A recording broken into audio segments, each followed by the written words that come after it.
Good morning, students. Now, in our last class, we focused on the how the sociology is a sociology is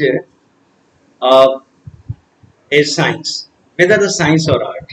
And now, the much emphasis has been given on the scientific study of the sociology.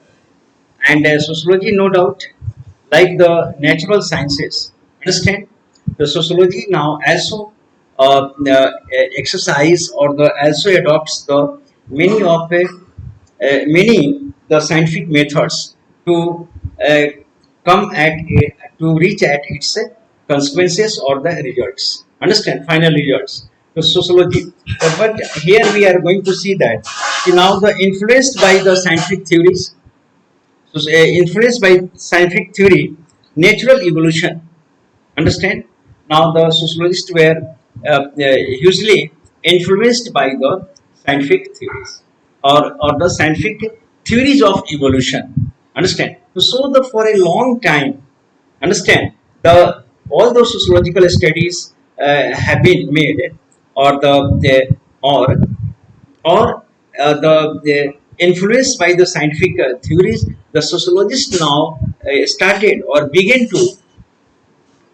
to now incorporate or begin to infuse the or begin to implement or practice the natural scientific methods, the natural scientific methods, the one of the evolution finding about the pre-modern societies made by early. So the we see that the pre-modern societies were found out by the travelers.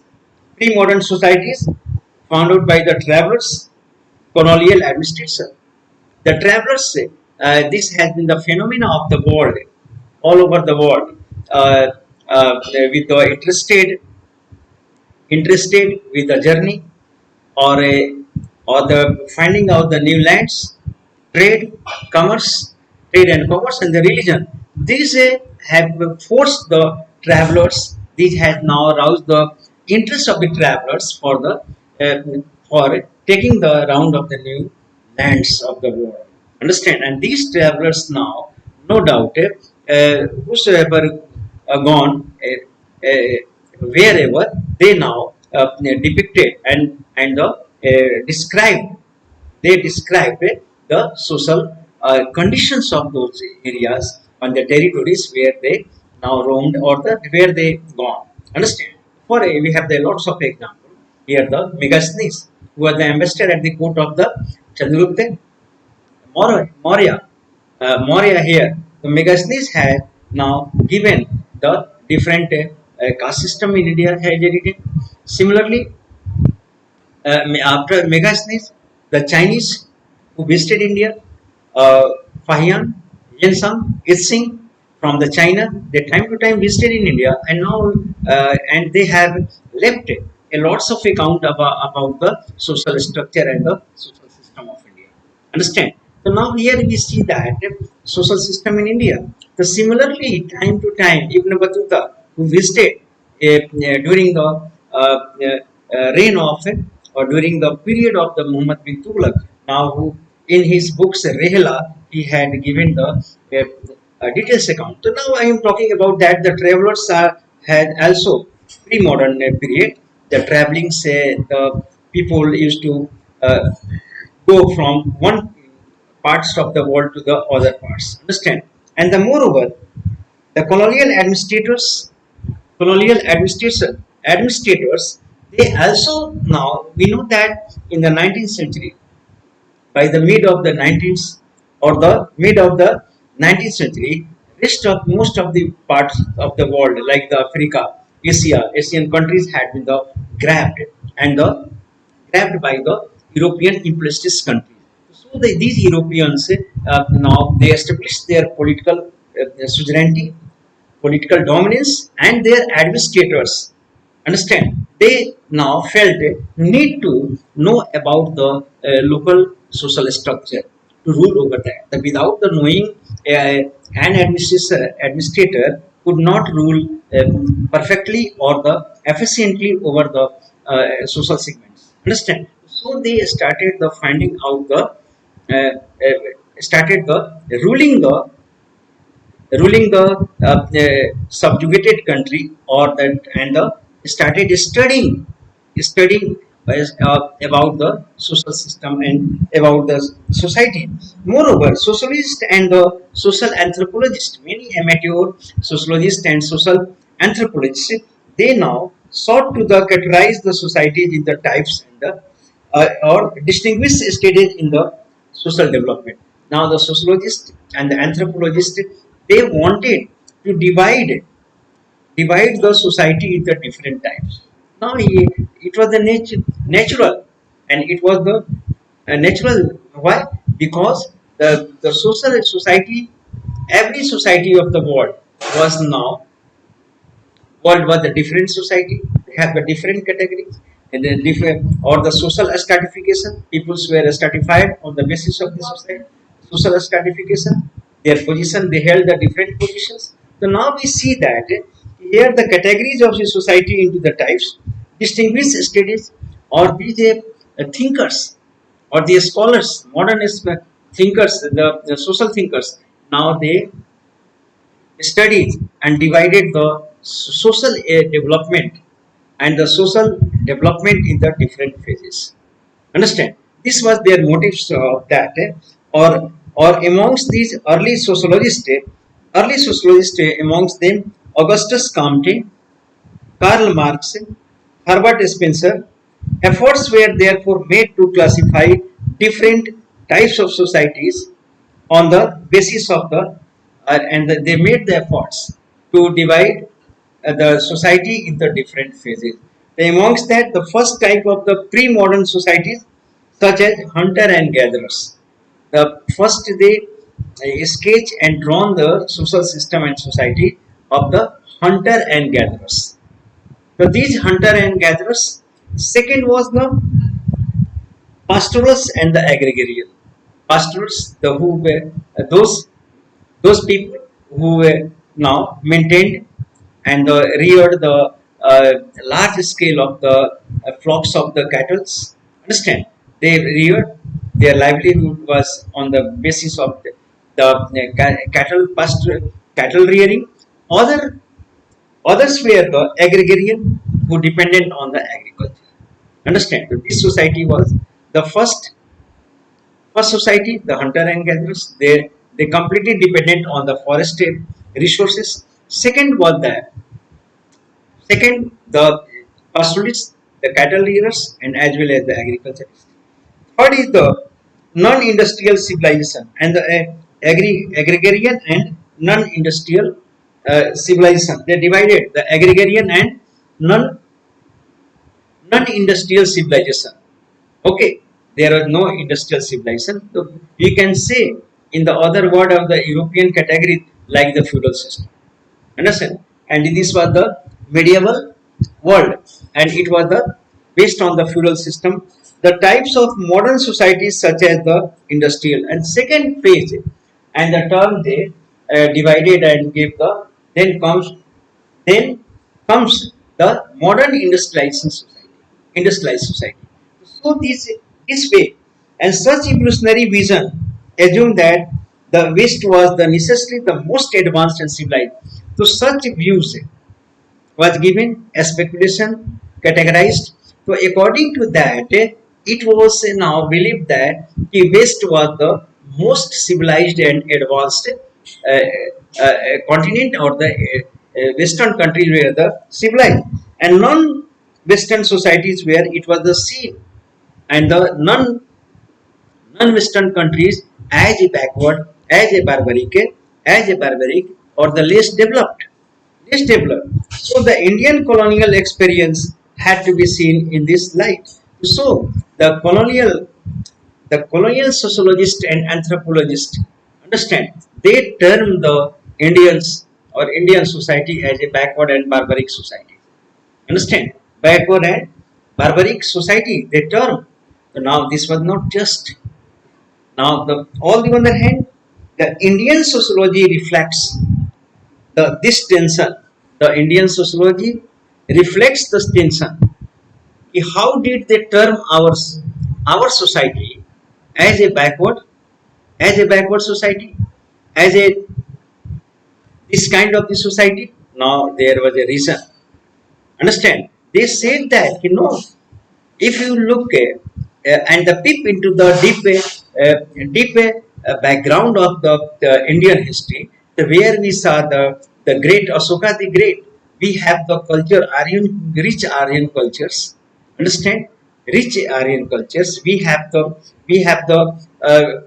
Gautam Buddha and the Mahavir like thinkers. We have the like that we had we have the great Mauryans uh, who now integrated the whole country under their control and the rule over that, and even the bacteria and even the northwest frontiers and Gandhar, those areas were now taken over by them. And the moreover, it comes to now the Ashoka the Great. Understand? Really, he was a great ruler, and the rich cultures the Indians had evolved. We had the Gupta period, we have the Vardhan period, Harshvardhan, and we have the great Akbar the Great, like the rulers in our India. Understand?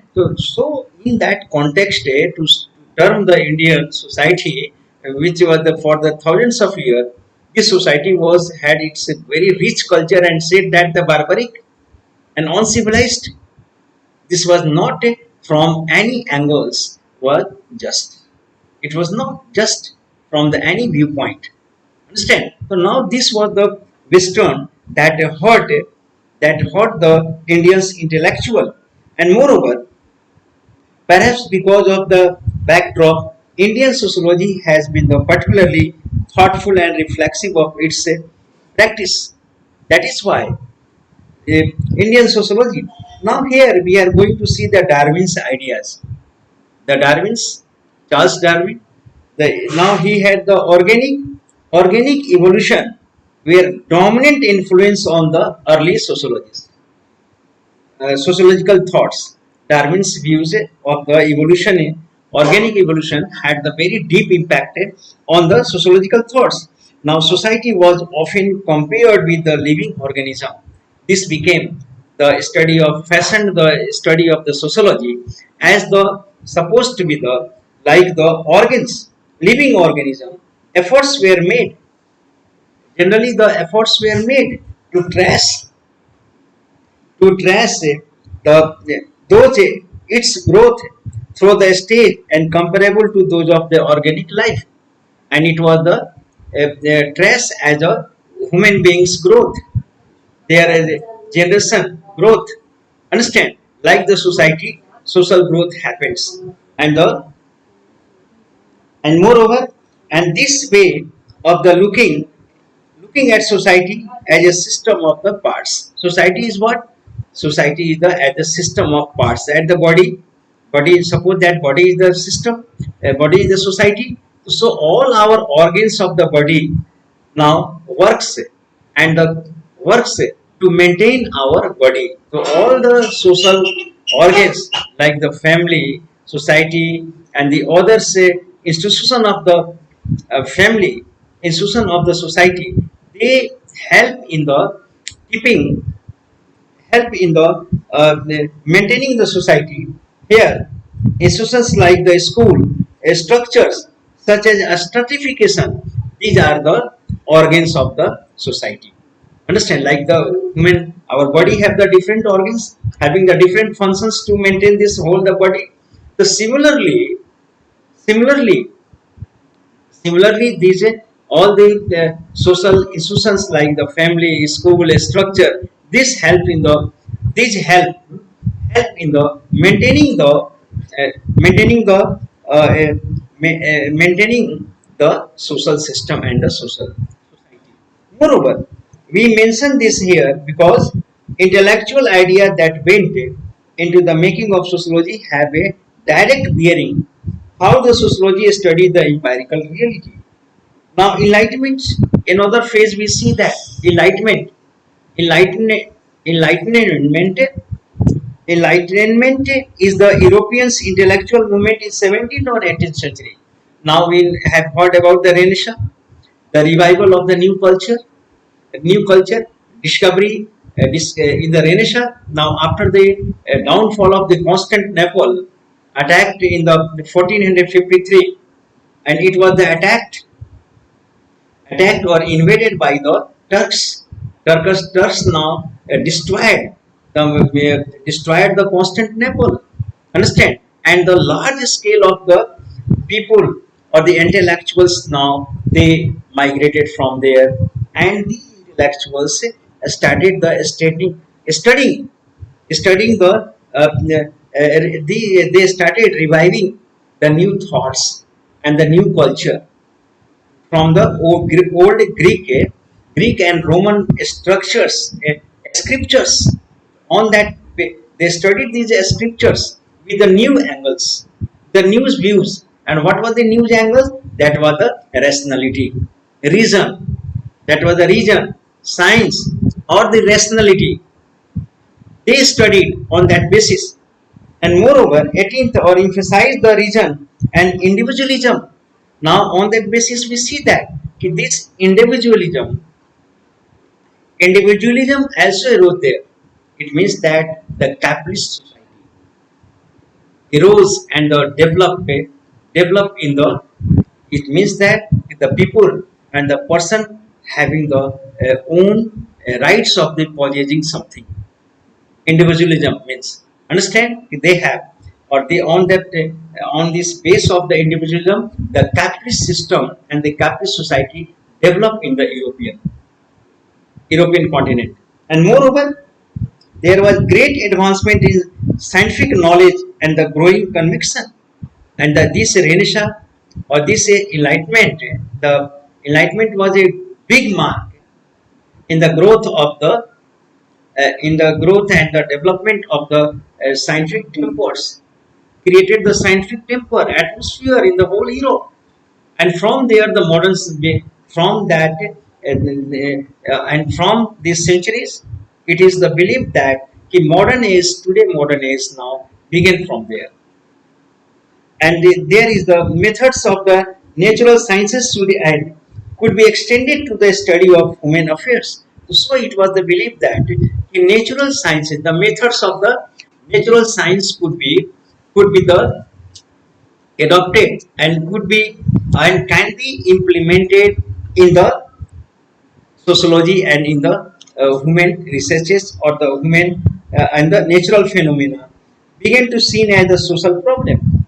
Now, later on, the before it was the suppose that if this the poverty, suppose that poverty is a natural phenomenon, but poverty is the just as the natural phenomena. It was the believed and caused the human, but later on, no, this notion was rejected and refused. Now they started believing that because by the human ignorance or the exploitation, poverty is the cause.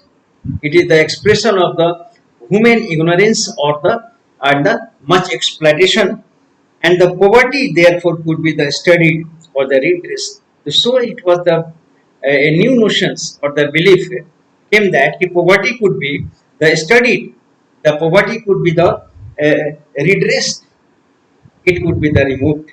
It was the and removed it. And on the one way of the study was through the social survey, and the study was that through the social survey the study could be the made and the based on the belief that human phenomena can be can be classified and the measured. So finally it was the uh, determined or the found that the human phenomena can be determined or they can be the measured through the scientific way and through the scientific methods.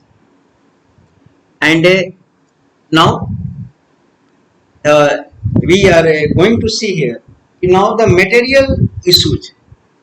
First, the thinkers of the early modern period were the convinced that progress in the knowledge promised the solution to the all social ills. progress in the sociological knowledge. Understand? They believe that the progress in the sociological knowledge can be, or they may be the remedy for and the solution for all the problems and all the ills. For examples, the Augustus Comte, we know Augustus Comte, the French scholars, considered to be the founder of the sociology. He is also called the father of the sociology. Augustus Comte, known as the father of, who is the father of sociology? Augustus Comte, and believed that sociology would contribute to the welfare of humanity. And it was the belief that the sociology will be the now sociology will uh, sociology can will contribute to the welfare of humanity. Welfare of humanity means the redress the problem of the human being. Understand? So we see that the sociology in the different way or the different methods in the help in the study. Next thing is that intellectuals. Now here material issue that went into the making the sociology. Now we know that one thing is the industrial revolutions that occurred where. First of all, industrial revolution happened where? In which country? You know very well. Industrial revolution happened in England. Understand? The students, this topic, the material issues, how the materialism made the sociological studies. Okay, in the next class we shall study. Thank you very much.